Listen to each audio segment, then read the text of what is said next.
第二步，然后我们首先是通电，给机器就是整体的一个通电功能，然后来到主界面，主界面上，我们打开之后是有一个主界面的，然后你先每次操作就是每当比如说就是断电，然后在通电的时候原点复位，原点复位之后，我们进入主要操作界面，有中文和英文两个界面。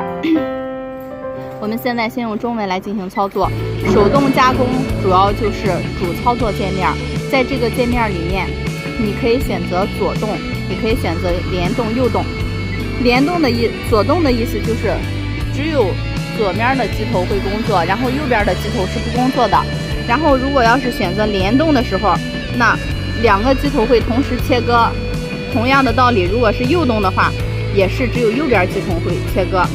所以就是这一块的功能，主要就是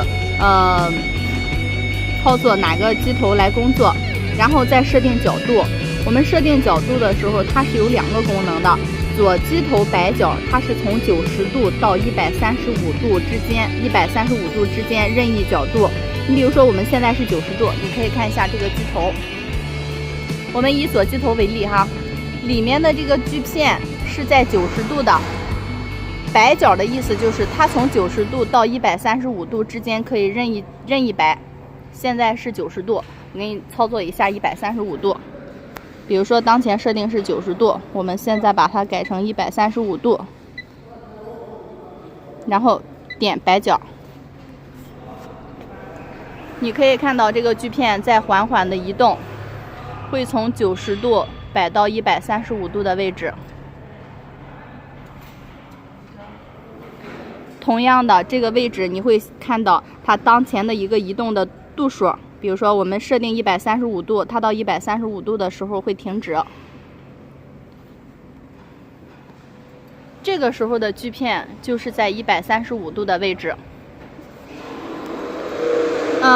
旋角的意思是，比如说摆角指的是锯片从90度到135度之间移动，旋角的意思指的是整个这个机箱是从90度到内旋45度。我们现在可以看到哈，这个机箱的角度是90度，我们把它假设变到45度的位置哈，变到45度的位置，我们可以直接点一下45。就是用手点45，你可以看到它在移动，移动到45度的位置。移动到45度的位置，因为这个它是用减速机来带动的，可能它会出现就是摆不到位的这种情况。那我们这个时候就需要看它的这个显示表。你可以看到显示表现在是45.05度，这个时候也就是说我们想要切割45度，但是它有误差，所以我们必须要手动的去调节这个位置。就是你可以这样去拧，在拧的过程当中，上面就会发生变化。